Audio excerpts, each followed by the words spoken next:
Hi, so in this video I'm going to be showing you how to automatically create tickets as sub-tickets when you add a task list to a ticket. The first step in doing that is to go to the Tasks app and then click on Settings and make sure that you have Enable Automatic Ticket Creation switched on over here, and then click on Save Settings. The next step is to go to the task list that you want to have a ticket automatically created for. In this case, we're going to be working with the documentation list, and we're going to create a ticket for the health insurance form. By clicking the edit button, you'll see that there's a few options that pop up. If you want to create a ticket, this is the ticket data section is where you add in the information that's required.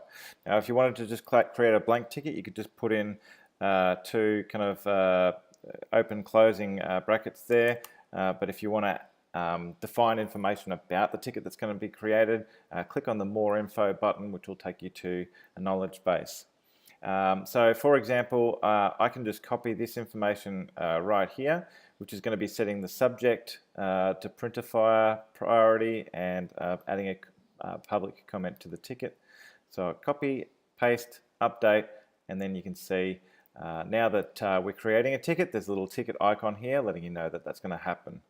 Okay, so let's go ahead and add this task list to a ticket to see it in action. Okay, so all I have to do is choose the task list like so, and it's going to then add the task list, and you'll see that we've got a little kind of swirly thing going away and creating it.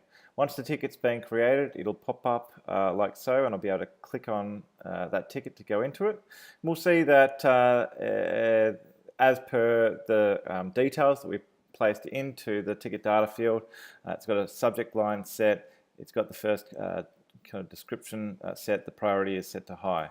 Okay, so what happens if we want to create a sub-ticket that pulls information from the parent ticket? So we can do that by using Zendesk placeholders. So the knowledge base article goes over it, but let's do it for real.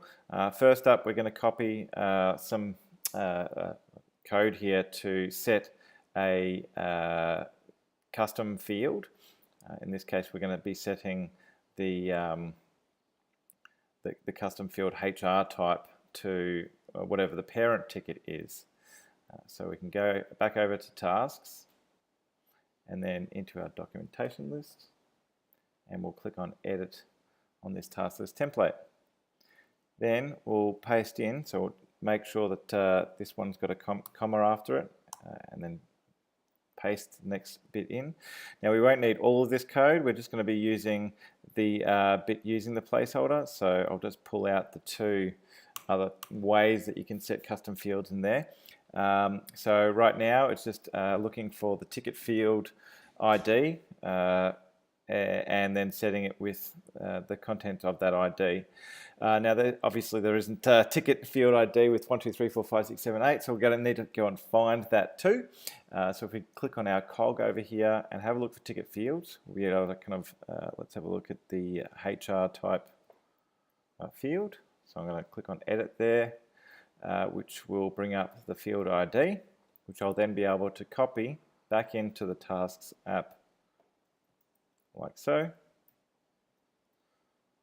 And where those two IDs are, I'm going to place that ID in there. That could be everything, but what we'll also want to do is set the ticket form. So if we go back over to this article, you can see here there's an example on how to set the form to the parent tickets form.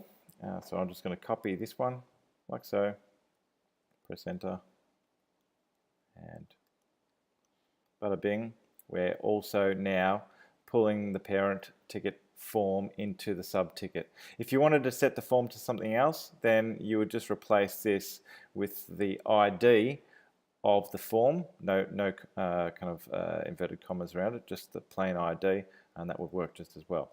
Okay, so I'm just going to update this task list. Now let's go into a different ticket and try re-adding the task list template to the ticket. So we add documentation here, goes off and creates the ticket. Now the ticket's created, be able to see that in this case it's created the same ticket, but the form has automatically been set to the parent tickets details, and the HR type has been set to the parent tickets as well. So if we want to go to the parent ticket, we can have a look at 809. We'll be able to see that that form and that HR type are the same. So yeah, so that's a quick video on how you can kind of create sub-tickets automatically and pull information from the parent ticket or set information how you like. If you got any questions, email us at support@sweethawk.co.